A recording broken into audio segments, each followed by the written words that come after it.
the world will go on with these negotiations. Unfortunately, Yeah. without us. Yeah, I mean, technically they can say all they want that we're still part of it. We're just not participating in the negotiations itself. Or But just online. Hopefully, hopefully maganda internet. yeah, but if you have bad internet connection, though.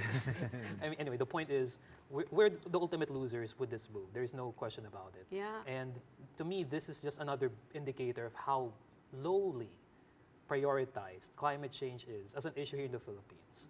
And the President Duterte himself has spoken over and over again that the bottom line is that the Philippines will only be able to mitigate properly, adapt properly to the impacts of climate change if we have financial aid from other countries.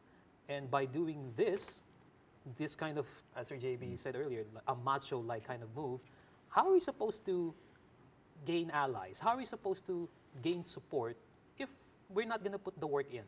If we're just going to withdraw over some statement that was made and we're not even sure what that statement is supposed to really mean in the first place.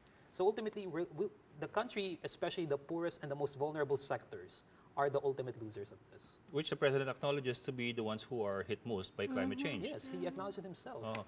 But yun nga, that's where the messaging gets a bit confusing. Is Malacanang saying that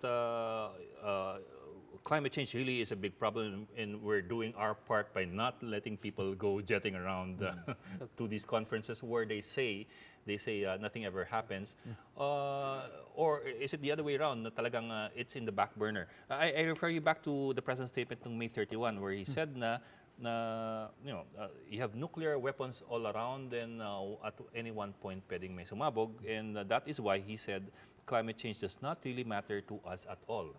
From my perspective, actions always speak louder than words. And again, the bottom line here is we want to see action. We want to see our government show that it cares about the welfare of all of these people who have been affected by the Yolandas, the Ompongs, the extreme droughts that have happened 3 years ago, that are enhanced by the weak El Nino right now, the sea level rise. We want to see our government, and we want to support our government's efforts for addressing these issues. But we need to see that they really are committed. And with this kind of messaging, it does not only bode well for international reputation, it also doesn't bode well for the understanding of the Filipino people itself.